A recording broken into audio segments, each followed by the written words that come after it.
Hello everyone, I am Malik from Pakistan and my product line is Wi-Fi. Today I'll be talking about casing cutter.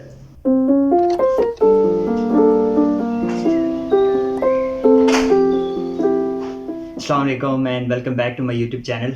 I am really sorry कि मैं YouTube channel पे इस session के बच्चों के लिए कोई इतना ज़्यादा मैं कंटेंट अपलोड नहीं कर सका, लेकिन उसके पीछे भी रीज़न है। मैं आपको जस्टिफाई करता हूँ इस वीडियो में। जिन लोगों को आइडिया है कि मैं ग्रेजुएट 2022 में हो चुका हूँ, सो मुझे प्रोफेशनल लाइफ में एंटर हुए हुए तकरीबन 1-1.5 साल हो गया है और उसमें मैंने जो है वो कंपनी भी एक स्विच की है। मैंने गालिबन आपको अपने पुराने किसी लाइव सेशन में बताया होगा कि मैं एक यूके की कंपनी के लिए काम कर रहा था, क्योंकि मैं इलेक्ट्रिकल इंजीनियर हूँ तो मैं पावर डिस्ट्रीब्यूशन के डिज़ाइन बनाता था और उस कंपनी में काफ़ी ज़्यादा मैंने सीखा और चीज़ों को लेके चला। लेकिन टाइम के साथ साथ मुझे अपनी पर्सनैलिटी का आइडिया हो गया कि मैं एक डिज़ाइन करने वाला इंजीनियर नहीं बन सकता। ऑब्वियसली वो आपको एक ऑफिस में रहना पड़ता है, आप एग्जॉस्ट हो जाते हैं। मैंने 1-1.5 साल वो जॉब की तो मुझे आइडिया हो गया कि मुझे स्विच करना चाहिए, ऑन फील्ड जाना चाहिए, ऑन साइट जाना चाहिए। ये जो आप पीछे देख रहे हैं, मैं इसकी भी आपको स्टोरी सुनाता हूँ कि ये है क्या और मैं यहाँ पे कर क्या रहा हूँ और ये कौन सी जगह है। ब्लॉग को एंड तक देखिएगा, आप गालिबन साल में 1-2 ब्लॉग्स ही आएंगे लाइफ अपडेट के बारे में। सो बिफोर स्टार्टिंग एनीथिंग आपको एक रूम टूर करवाता हूँ, उसके बाद बैठ के बात करते हैं कि मैं यहाँ पे कर क्या रहा हूँ।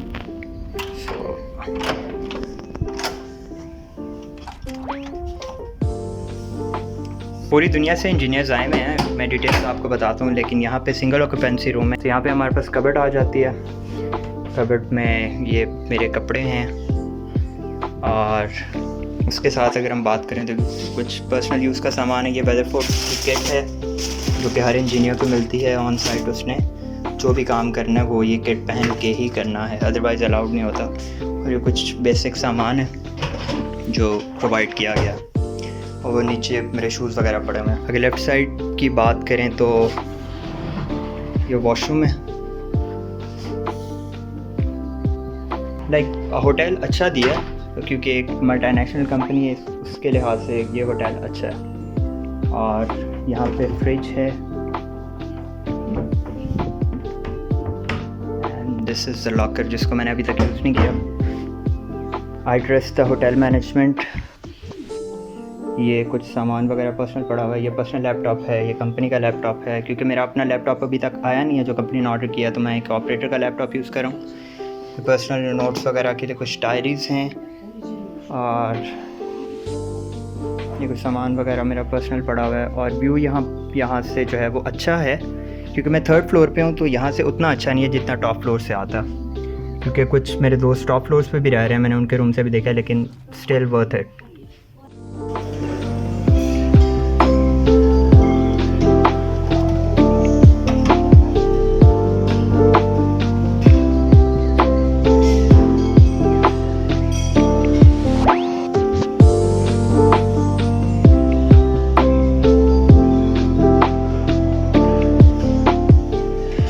So let's disclose the confidential information जिसका आप सबको वेट है। मैं यहाँ पे एक कंपनी की तरफ से हूँ और ये जगह अबू धाबी है जिसमें हमारा स्टे है। अब स्टे कितना लंबा है मैं आपको बताता हूँ। सबसे पहले स्टोरी टाइम है ऑब्वियसली, तो हम 1-2 महीने पहले चले जाते हैं। सो रेंडमली अप्लाई करते हुए एक दिन मेरे सामने वेदरफोर्ड आया। मुझे इस कंपनी का बिल्कुल आइडिया नहीं था।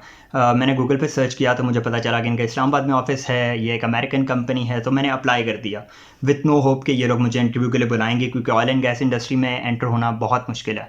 मुझे अभी भी याद है 9 और 10 जुलाई की रात को मैंने अप्लाई किया इस कंपनी में, और उसके साथ मैंने 1-2 और कंपनीज़ में अप्लाई किया था। मैं चूँकि जो मेरी पर्सनैलिटी के साथ मैच कर रही थी जॉब में, उनके लिए अप्लाई करता जा रहा था, साथ साथ मैं अपनी दूसरी जॉब कर रहा था। ईमेल आती है कि आप शॉर्ट लिस्ट हो गए, आपका इंटरव्यू होगा, और वो इंटरव्यू ऑनलाइन था। ऑनलाइन इंटरव्यू गया, कंट्री मैनेजर्स थे और कुछ लाइन मैनेजर्स थे जिनके साथ मेरा इंटरव्यू हुआ। 1 अगस्त को मुझे ईमेल आती है कि आप ऑन बोर्ड आ चुके हैं, कंपनी ने आपको शॉर्ट लिस्ट कर लिया है। कंपनी ने मुझे कॉन्ट्रैक्ट वगैरह भेजा, कॉन्ट्रैक्ट काफ़ी इंप्रेसिव था और मुझे कहा गया कि आप ज्वाइनिंग दे 15 अगस्त को, जो कि मैं नहीं दे सकता था क्योंकि मैंने पिछली कंपनी में नोटिस पीरियड 1 महीने का सर्व करना था। खैर दोनों कंपनी से नेगोशिएशन करने के बाद एक डेट फाइनलाइज हुई और वो थी 24 अगस्त। तो 23 अगस्त को मेरा एसटी पावर में लास्ट डे था और 25 अगस्त को मैंने ज्वाइनिंग दी थी वेदरफोर्ड। सो 25 अगस्त को जब मैंने ज्वाइनिंग दी वेदरफोर्ड, तो मेरे लिए एक न्यूज़ जो है वो वेट कर रही थी जिसने मुझे खुशी भी दी और एंजाइटी भी दी। वो ये थी क्योंकि मुझे पहले से आइडिया था कि वेदरफोर्ड एक मल्टीनेशनल कंपनी है, अमेरिकन कंपनी है, तो उसकी ट्रेनिंग्स जो हैं वो बाहर होती हैं, फ़ॉरेन में होती हैं। तो उसके 2 इंस्टीट्यूट्स हैं, या टेक्सास यूएस में हैं या फिर अबू धाबी में है। ट्रेनिंग स्टार्ट होनी थी 4th ऑफ सितंबर से, तो यानी हमें एट लास्ट 3rd ऑफ सितंबर को फ्लाई करना था अबू धाबी। तो मेरे पास एक हफ्ता था। खैर अपना लॉगिन वगैरह और सारी फॉर्मेलिटीज़ पूरे करते हुए 2-3 दिन गुजर गए। उसके बाद मैंने वीज़ा अप्लाई किया।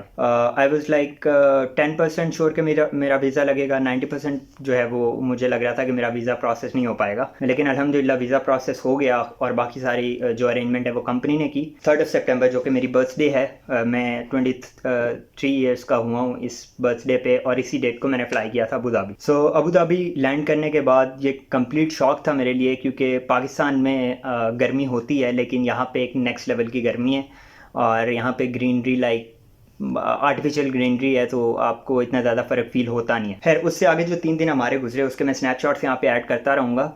आप लास्ट में मैं कुछ पिक्चर्स शेयर करूँगा जो मेरे ग्रुप मेंबर्स के साथ हैं, बाकी जो नेक्स्ट जेन के बंदे हैं उनके साथ। सो काफ़ी अच्छा रहा। 48 का हमारा बैच था। 3 दिन काफ़ी इंटरैक्टिव एक्टिविटीज़ हुई, कोई इतना बोरिंग काम नहीं था।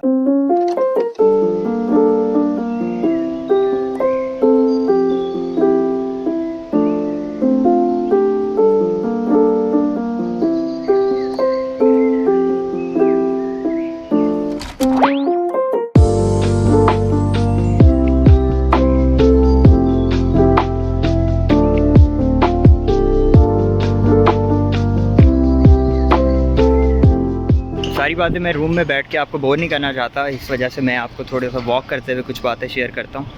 उनमें से ये बात है कि इस वक्त जो हमारा स्टे है वो मेन अबू धाबी शहर में नहीं है, थोड़ा सा साइड पे है, आउटस्कर्ट्स में है, लेकिन फिर भी यहाँ पे जो है वो काफ़ी ज़्यादा कंस्ट्रक्शन भी हो रही है और ऑलरेडी बिल्डिंग्स भी काफ़ी अच्छी बनी हुई हैं।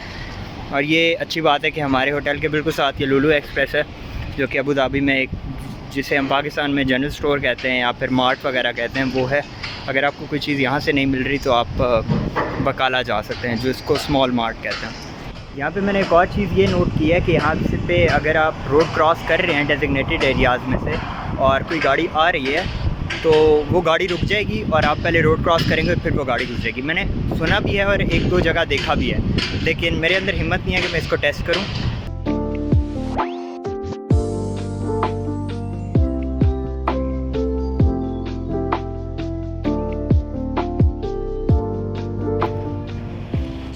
मैं आर्टिफिशियल ग्रीनरी की बात कर रहा था, तो वो ये है, यहाँ पे इस तरह के सेटअप्स वगैरह बनाए गए हैं जहाँ पे मिट्टी वगैरह कहीं और से लेके आई गई है और इसमें फिर पानी के पाइप्स वगैरह डाले गए हैं जिनको पंप किया जाता है पानी उनके अंदर रेगुलरली, और इस वजह से यहाँ पे थोड़ी बहुत आपको ग्रीनरी रोड साइड पे नज़र आती है, वरना अदरवाइज़ आपको सहरा वाली मिट्टी ही नज़र आएगी मोस्टली।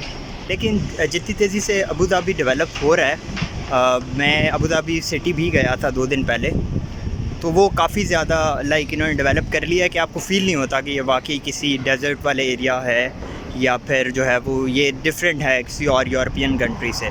लेकिन फिर भी जो टेम्परेचर है वो एक मेजर कॉज है। मैं थोड़ी देर पहले बात कर रहा था कि यहाँ पे पसीना नहीं आता, क्योंकि मैंने यहाँ पे पैदल कभी इतना ट्रैवल नहीं किया। अभी ब्लॉग के लिए मुझे बाहर निकलना पड़ रहा है, तो इस वजह से मुझे अभी थोड़ा बहुत पसीना आया, तो मैं अपनी वो स्टेटमेंट वापस लेता हूँ। अबू धाबी में ये कैपिटल सेंटर है, इसके बिल्कुल सामने जो है वो ये चंद होटल्स हैं। आपको वो वाली जो बिल्डिंग नज़र आ रही है, ये वाला हमारा होटल है और इसी के 3rd फ्लोर पे मैं होता हूँ, जहाँ से मैंने अभी आपको रूम टूर करवाया था।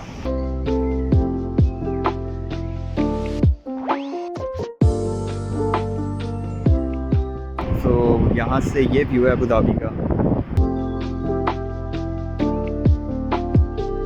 नीचे से मैंने आपको इन बिल्डिंग्स का व्यू दिखाया था। बाय द वे ये जो बिल्डिंग है जिसमें आपको थोड़े से होल्स वगैरह नज़र आ रही हैं, रात को काफ़ी प्यारी हो जाती है। तो अभी मैं सामने बकाला गया था तो मैंने ये देखा कि ये बिल्डिंग है किस चीज़ की, तो मिनिस्ट्री ऑफ इकोनॉमिक्स की है आई गेस। सो ये इनकी ऑफिशियल गवर्नमेंट की बिल्डिंग है, मिनिस्ट्री ऑफ इकोनॉमिक्स और ministry of finance, I am not sure.